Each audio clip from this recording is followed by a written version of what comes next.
بنت غنية بتركب عربيتها الفاخرة وبتروح تعمل شوبينج من أغلى الماركات والبراندات، وبعدها بترمي مفتاح العربية للسايس وبتقول له اغسلها، فبيقول لها احنا بنركن بس. لكن كيمبرلي بتقول له اغسلها وانت ساكت والا هاخد اسمك وانت عارف الباقي. او بيبان انها بنت متكبرة جدا، وبتروح تقابل صاحبتها، ولما تيجي تحاسب موظف الريسبشن بيقول لها الماستر كارد فاضية، فبتقول له مفيش مشكلة حاسب من الديبت. لا برضه فاضية، فبتتعصب وبتقوله لا بقى ده انتوا قاصدين تحرجوني، انا هرفع قضية على المطعم ده. ولسه هتخرج وتعمل لهم مشكلة بتلاقيهم خدوا عربيتها، فبتزعق للسايس وبتقوله ما خدتش بالك منها ليه، لكنه بيجري من قدامها لانها ست شرانية. وفي الوقت ده بتكلم مدير اعمالها جيمس وبتقوله بتعمل ايه عندك، امال انا بدفع لك مرتب ليه. وبترجع بيتها وهي متعصبه ولسه هتتخانق معاه، فبيقول لها ان عندهم مشاكل ماليه كبيره جدا وانها غالبا كده خسرت كل ثروتها. ولسه هتزعق له وتقول له ده حصل ازاي. والدتها مارسا بتوصل المكان وبتعرفها انهم فلسوا عشان مصاريفها كتير على البراندات والاوتيلات الضخمه والمصايف والمنتجعات السياحيه الفيرست كلاس.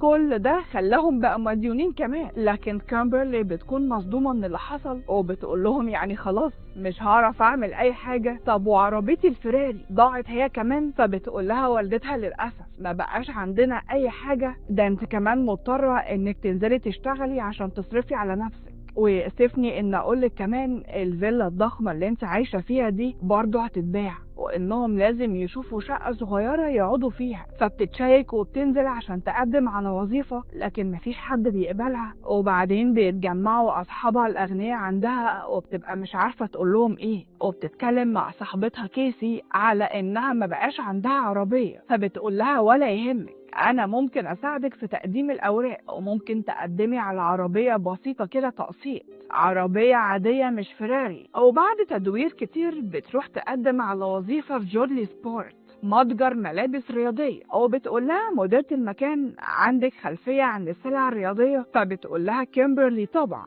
وبيبان انها بنت موهوبة في انها ترشد الناس للمنتجات المناسبة ليهم. وبيساعدها مايكل زميلها في المتجر انه يعرفها ويخليها تاخد على المكان بسرعة، بس بيضحك عليها لما بيعرف ان شغلها بيبدأ الساعة 8 الصبح. هي فاكرة الشغل هيبدأ من 8 بالليل. ولما بترجع بتتفاجئ ان مفيش جراج وهتعيش في شقة صغيرة كمان. واول ما بتدخل من الباب بتبدأ تتريق عليها وبتقول لوالدتها فين حمام الضيوف، طب فين البول، ممكن اعرف باقي الشقة فين، هي دوبلكس ها. فوالدتها بتقول لها لا هي دي الشقة وايجار كمان، وللاسف مضطرة انك تشتغلي وتدفعي معايا لاني مش هقدر على مصاريفها لوحدي. وبتحكي لوالدتها انها توظفت في متجر للسلع الرياضية، وبتقولها إنها فخورة بيها ومحتاجة مساعدتها، ولأن عمرها ما اشتغلت قبل كده بتروح تاني يوم الشغل بالهيلز. واول ما مديرة المكان بتقول لها ايه اللي انت جايه بيه ده، بتعرفها كيمبرلي انها متعوده على كده، ما تركزش معاها يعني، بحب اكون انيقه، بحب اكون انيقه حتى في الشغل. وبتروح تساعد زبون بيشتري شوز رياضي لكنه بيخرج من المكان وهو مشتري حاجات كتير. وبتقول لها مديرتها هايل شكل كده هتنفعي معانا. بس على اخر الاسبوع بتتفاجئ ان مرتبها $500، وبيبقى طبعا بالنسبه لها ثمن كوبايه قهوه في مطعم فاخر للفيرست كلاس. وبتروح بقى تكلم صاحبتها وبتقول لها تخيلي مرتبي في الاسبوع طلع $500. لا دي مهزله، انا هكلم حد من صحابنا الاغنياء يساعدوني في وظيفه اعلى من كده. لكنها اول ما بتكلم ليلي ما بتكونش عايزه تساعدها ولا حتى تكلمها، ولما بترن على صاحبتها التانية هي كمان ما بترضاش ترد عليها. فطبعا بتضطر انها تاني يوم بتروح الشغل وخلاص، ما هو ما فيش غيره. وبيكلمها مايكل على الركن اللي في المتجر اللي هناك ده وبيبدأ يشرح لها ايه محتوياته. وبتتفاجئ في اللحظة دي انه اصلا يبقى صاحب المتجر، يعني مش موظف معاها وخلاص. وبيعزمها كمان تروح تلعب معاه بيسبول في الاجازة. وفعلا بتروح لهناك وبتتفاجئ ان عنده طفل صغير اسمه ديفيد. لكن مايكل اول ما بيشوف الجزمة بتاعتها بيروح يقول لها ايه اللي انت لابساه ده، الجزمة دي مش مكانها هنا خالص، لازم فلات.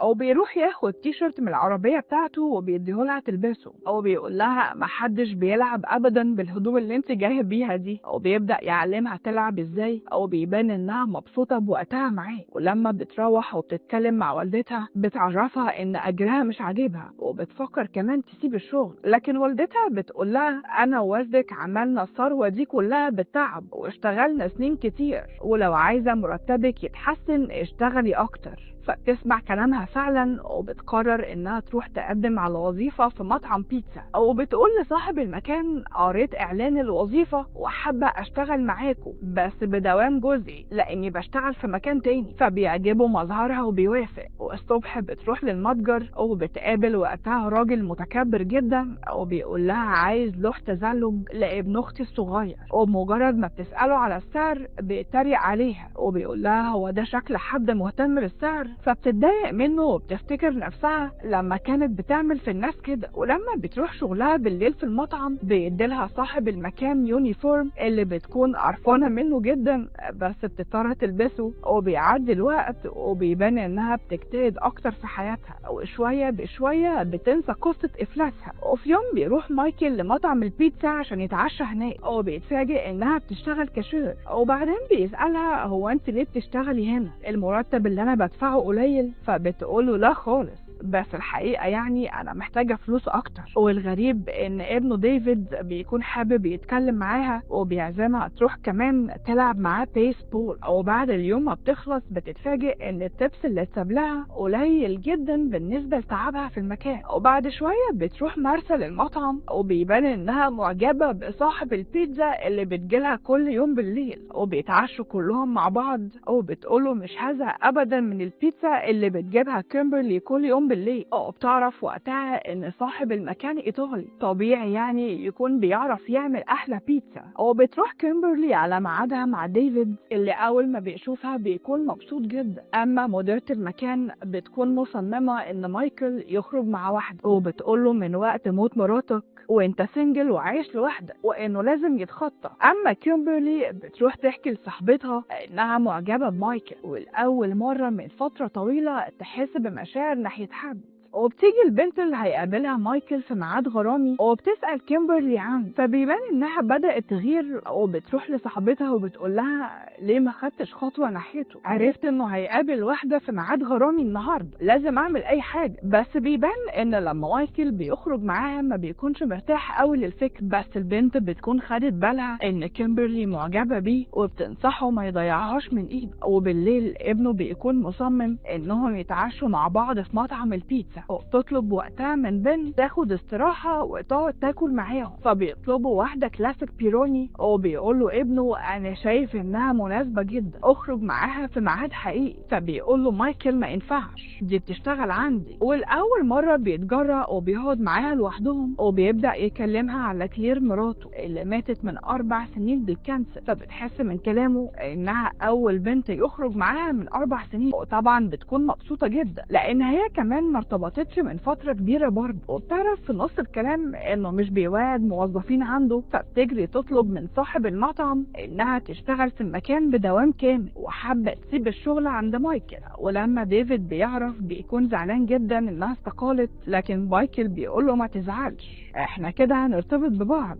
وبتروح تقابل صاحبتها الوحيدة اللي ساعدتها في الأزمة دي وبتبدأ تحكي لها عن مايكل. وبيبان وقتها ان والدتها اعجبت بصاحب المطعم وطول الوقت هناك، ما هي اكيد يعني لو ارتبطت بيه هتاكل ببلاش. وبتقابل جيمي بالصدفة وبتشكره على دعمه ليها طول الفترة اللي فاتت وانه ما سابهاش لوحدها. لكن جيمس بيتكلم مع والدتها ان كل اللي خططوا له حصل ونجحوا في تغيير شخصية كامبرلي، وبيقول لها انا شايف ان كده كفاية نخليها ترجع بيتها بقى. وبيبان من كلامهم مع بعض انها كانت كدبة خططوا ليها لما لقوا كيمبرلي الفلوس خلتها شخص تاني. اما كيمبرلي في الوقت ده بتكون مع مايكل في اول ميعاد غرامي ليهم، او بتقوله اخر مرة ضحكت كده كان من سنين كتير. وبيبدأ يعلمها ازاي تلعب بيسبول بس المرة دي بالمضرب. لكن والدتها بتكون قلقان لأحسن لما كيمبرلي تعرف تزعل منها، وبتروح تاخد رأي بن وبتقوله تفتكر هتسامحني عادي. فبيكون مش عارف يرد عليها لان عشان تعلم بنتها عرضتها لمواقف صعبة كتير لكنها بقت شخص تاني دلوقتي.